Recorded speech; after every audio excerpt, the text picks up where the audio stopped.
honey, I made pancakes. Oh, hey, let's open this up. Oh my God, that actually smells really good. Here we go, in 3, 2, 1.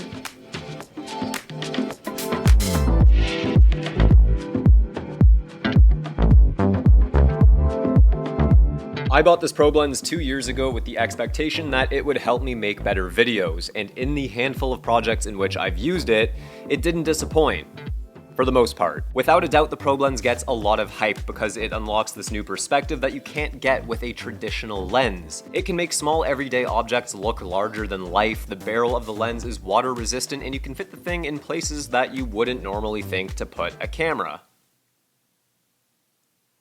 All in all, when used correctly, the probe lens can be a very useful tool, and you can capture some amazing videos. But unfortunately, that is where my praise for the probe lens ends and my frustration begins. Hi, welcome to my cooking show. Today, we're not cooking anything, but we are going to be filming this delicious plate of food. It's almost like the grocery store knew what was up and they made this dish specifically to be shot with a probe lens. I mean, look at the shape and size of that. Now, let me start off by saying that I absolutely do not regret buying this lens at all. In fact, it's helped me make some of my favorite videos that I have ever created. So then why do I basically never use it? I've got my Laowa probe lens here on my camera, on the slider, and our delicious pasta dish right there ready to be shot. So all we have to do now is hit record, start our slide, and we're chilling.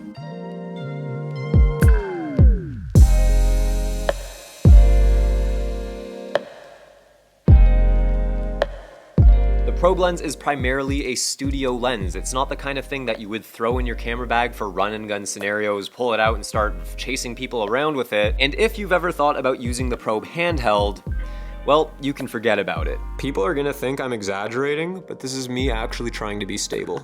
Oh my God.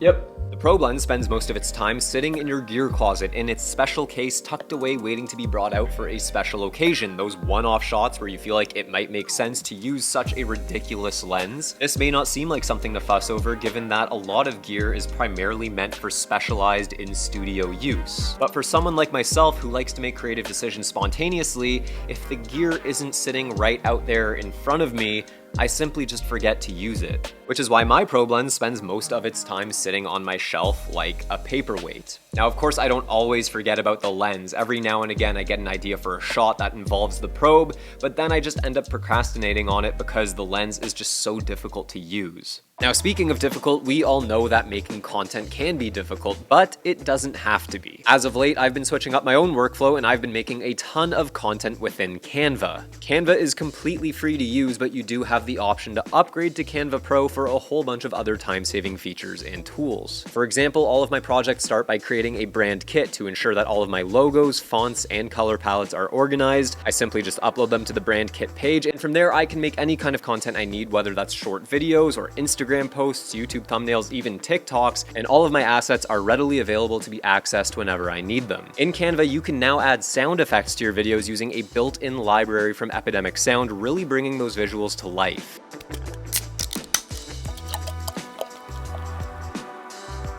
One of my personal favorite features of Canva is that I can access my projects from anywhere at any time from any device. So if I'm out without a computer, I can hop on with my mobile phone or my tablet, pick up where I left off, and that's honestly such a lifesaver. If you are interested in trying 45 free days of Canva Pro, then go to the link in the description below or go to canva.me/DanielS. You see, where the probe lens really shines is with movement, which is why you almost always see the probe being used with some kind of slider or jib. Completely stationary, footage from the probe isn't anything special.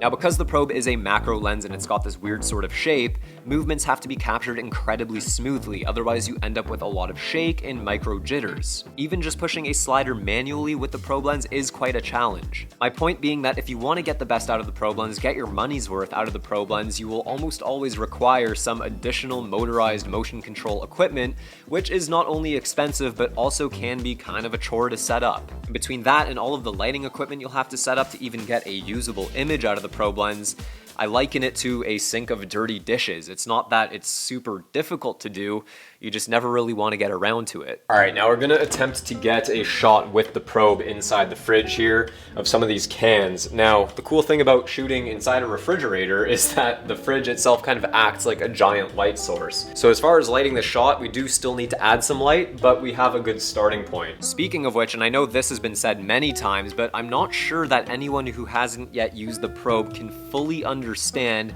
the utterly absurd amount of light that you need to get a usable image out of a lens where the minimum aperture is f14. And this is just one of those hidden costs that comes with purchasing a probe lens. Okay, so the shot is set up, as I mentioned before, the fridge is like one giant light source, but even then that isn't quite enough for the probe lens. So we've got this additional light up here, top down over our cans. We've got a couple aperture MC lights underneath the cans in the drawer, and then we've got one extra aperture MC light in the corner there behind some other cans. We've got everything set up and staged, so all we have to do now is hit record and start our slide.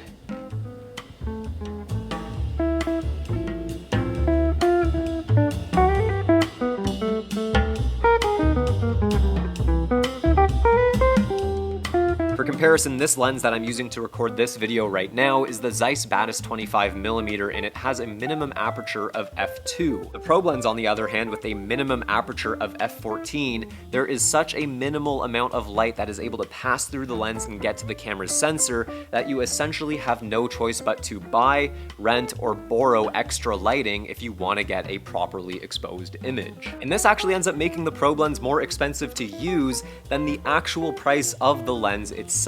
Now for the next shot, I thought we would do a little switcheroo, and we've swapped the cans out for some eggs. So we're gonna hit record here, start our slide, and away we go.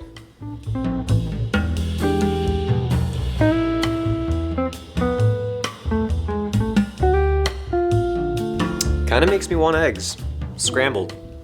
Now, did I make this video just to dunk on the probe lens and tell everybody it sucks?